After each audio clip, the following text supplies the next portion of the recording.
वांद्रे पूर्व विधानसभा मतदारसंघातला पोटनिवडणुकीचा प्रचार आता शिगेला पोहोचलाय। माझ्यावरील प्रेमापोटी राष्ट्रवादी काँग्रेसचे अध्यक्ष शरद पवार आले असं राणेंनी सांगितलं। तर बाळासाहेबांना राणेंचं कर्तृत्व कळलं म्हणून त्यांनी मनोहर जोशींना बाजूला करून राणेंना मुख्यमंत्री केलं।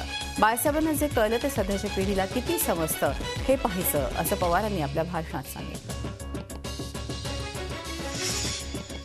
मुख्यमंत्री झाल्यानंतर काल प्रथमच देवेंद्र फडणवीस यांनी मातोश्रीला भेट दिली। पोटनिवडणुकीत तृप्ती सावंत यांच्या प्रचारासाठी ते वांद्र्यात आले होते। प्रचारानंतर उद्धव ठाकरेंच्या निमंत्रणावरून ते मातोश्रीवर दाखल झाले।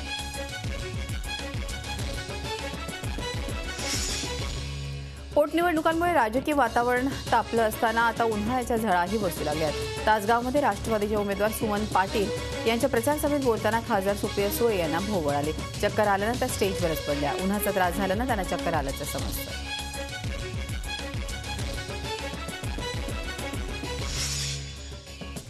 औरंगाबाद महापालिका निवडणुकीत अर्ज भरण्याच्या शेवटच्या दिवशी मोठ्या प्रमाणात बंडखोरी झाली आहे। ही बंडखोरी शमवण्याचा प्रयत्न केला जाईल असा विश्वास नेते मंडळी व्यक्त करत आहेत। अनेक ठिकाणी शिवसेनेच्या वॉर्डात भाजप बंडखोरांनी तर भाजपच्या वॉर्डात शिवसेनेच्या बंडखोरांनी अर्ज भरले।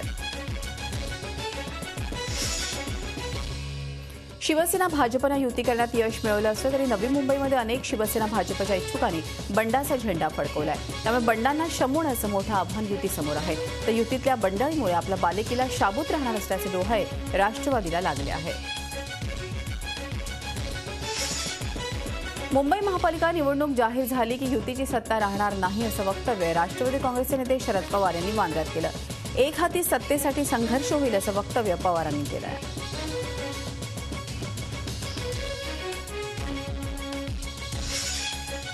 मराठा आरक्षण लागू करावं का यावर जुलै महिन्यात मुंबई उच्च न्यायालयानं दिले आहेत। आरक्षणावर स्थगिती असल्यानं मेरिटवर जागा भरण्याचे आदेश उच्च न्यायालयानं दिले आहेत।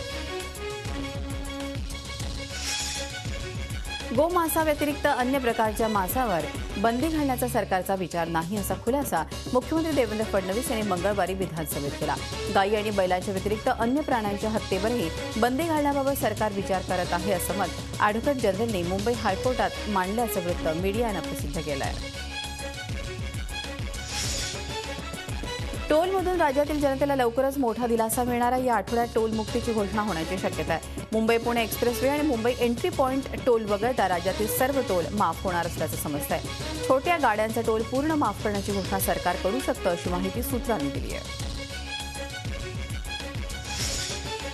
मुंबईत यापुढे एकही नवा सी लिंक होणार नाही आता स्पष्ट झालं। त्याऐवजी मुंबईच्या किनारपट्टीवरून जाणाऱ्या कोस्टल रोडसाठी राज्य सरकार अनुकूल आहे। मुख्यमंत्री देवेंद्र फडणवीस यांनी डीएने या वृत्तपत्राला ही माहिती दिली आहे। सी लिंकचे अनेक तोटे आहेत, त्यामुळे प्रवास लांबतोच, शिवाय त्याचा खर्चही जास्त आहे। जैतापूर प्रकल्पावर भाजप सरकार ठाम आहे। जैतापूर प्रकल्प होणारच अशी घोषणा कृषीमंत्री एकनाथ खडसे यांनी केली आहे।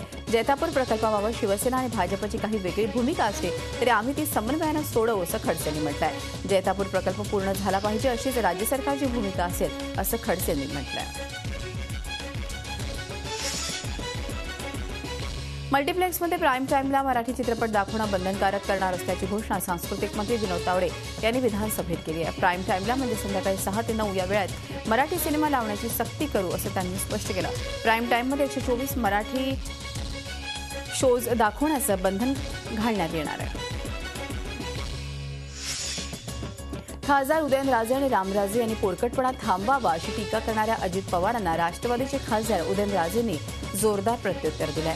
अजित पवारांकडे पक्षाची जबाबदारी दिल्यामुळेच राष्ट्रवादीची पिछेहाट झाल्याचा आरोप उदयनराजेंनी केलाय। शरद पवारांना आपण याबाबत विनंती केली होती, मात्र त्यांनी न ऐकल्यामुळेच आज पक्षाची दयनीय अवस्था झाल्याचंही त्यांनी सांगितलं। रोजगार हमी योजनेच्या मस्टरवर पंचायत समितीतील अधिकाऱ्यांना सही न केलेल्या रागातून जालना पंचायत समितीत शिवसेनेच्या सरपंचानं कार्यालयात घुसून तोडफोड करून धुडगूस घातला। माझ्या गावातीलच रोजगार हमी योजनेच्या मस्टरवर का सही केली नाही असं विचारत सरपंचानं कार्यालयातील अधीक्षकाच्या दालनात टेबल, खुर्च्या आणि काचांची तोडफोड केली। श्रीकर परदेशी यांनी आता पीएमपीएपीला निरोप देण्याचा वेळ आलाय, पण जाता जाता श्रीकर परदेशींनी काही महत्त्वाचे सल्ले दिलेत। स्वतःच्या क्षमतांचा पुरेपूर वापर केला तर 1.5 ते 2 वर्षात पीएमपी सक्षम संस्था म्हणून उभी राहील असा विश्वास श्रीकर परदेशींनी व्यक्त केलाय। पीएमपीची जबाबदारी आजवरची सगळ्यात जास्त समाधान देणारी ठरल्याचंही परदेशी यावेळी म्हणाले। घंटागाडी हा नेहमीच नाशिककरांच्या जिव्हाळ्याचा, मनस्तापाचा आणि तितकाच संतापाचा विषय. महासभेत विरोधकांच्या आक्रमकपणामुळे घंटागाडीचा ठेका 10 वर्षांपासून अखेर 3 वर्षांवर आणण्यात आलाय. विरोधकांकडून एकामागून एक आरोपांच्या फैरी झडत असताना आयुक्तांनी सारवासारव केली. अखेर 3-3.5 तासांच्या चर्चेनंतर महापौरांनी 10 वर्षांचा ठेका 3 वर्षांवर आणला. प्रीती झिंटानं शेतकऱ्यांना मदत केली आहे. तिनं सिन्नर तालुक्यातल्या दुष्काळग्रस्त शेतकऱ्यांना दुभत्या गायी दिल्या आहेत. त्याचबरोबर आर्थिक मदतही केली आहे. नाशिक जिल्ह्यातल्या सिन्नर तालुक्यातल्या निहाळे गावातल्या 20 शेतकऱ्यांना प्रीतीनं आर्थिक मदत दिली आहे. इथली पाणी टंचाई पाहून टँकरनं पाणी पुरवण्याचं आश्वासनही तिनं दिलं आहे. कोल्हापुरात चक्क माशांची अंत्ययात्रा निघाली. पंचगंगा नदीच्या प्रदूषणाचा प्रश्न दिवसेंदिवस गंभीर होताना दिसतोय. कोल्हापूर शहरातील पंचगंगा नदीपात्रात शिये गावाजवळ मृत माशांचा खच पडलाय. त्यामुळे नाशिक नागरिकांमध्ये संताप व्यक्त होतोय. अखेर या संतापाला वाचा फुटली आणि मानवाधिकार संघटनेच्या कार्यकर्त्यांनी नदीपात्रातल्या मृत माशांची प्रेतयात्रा काढून प्रदूषण नियंत्रण मंडळाच्या कार्यालयावर नेली. स्टेट बँकेनं तसंच आयसीआयसीआयनं सर्व कर्जांवरील व्याजदरात कपात करण्याचा निर्णय घेतला आहे. त्यामुळे एसबीआय आणि आयसीआयसीआयच्या ग्राहकांना मोठा दिलासा मिळणार आहे. एसबीआयनं बेस रेटमध्येच 0.15% कपात केली. त्यामुळे आता व्याजदर 10%वरून 9.85% येणार आहे. तर आयसीआयसीआयनं व्याजदरात 0.25% कपात केली आहे. 10 एप्रिलपासून या निर्णयाची अंमलबजावणी करण्यात येणार आहे. मुंबई क्राईम ब्रांचच्या अंडरवर्ल्ड डॉन रवी पुजारी गँगला दणका दिला. भाजपचे माजी मंत्री जगन्नाथ पाटील यांच्या पुतण्याला डोंबिवलीमध्ये अटक करण्यात आली आहे. अंडरवर्ल्ड डॉन रवी पुजारी गँगसाठी खंडणी मागितल्याप्रकरणी ही कारवाई करण्यात आली आहे. बिपिन पाटलासह दयानंद जतन उर्फ चड्डी या रवी पुजारीच्या सहकार्याच्या मुसक्या पोलिसांनी आवळल्या. अकोल्यातल्या नवोदय विद्यालयातील लैंगिक छळाविरोधात आता विद्यार्थी संघटनाही रस्त्यावर उतरल्या आहेत. मंगळवारी या प्रकरणी अखिल भारतीय विद्यार्थी परिषदेनं अकोल्याच्या जिल्हाधिकारी कार्यालयासमोर निदर्शन केलं. आदिवासी समाजाचा मोर्चा मंगळवारी यवतमाळच्या जिल्हाधिकारी कार्यालयावर धडकला. आदिवासींच्या हक्कावर गदा आणत धनगर समाजाला आरक्षण देण्यासाठी घटनाबाह्य काम करणाऱ्या राज्य सरकारनं सत्तेसाठी आरक्षणाची खिरापत वाटू नये असा इशारा यावेळी देण्यात आला.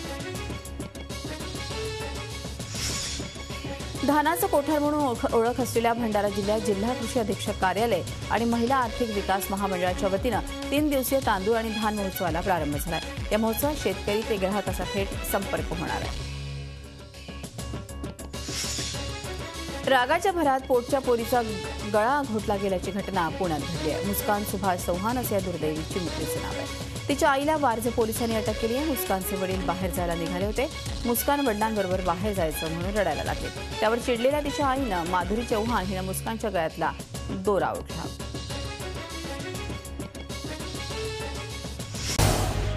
झी 24 तास रहा एक पाऊल पुढे.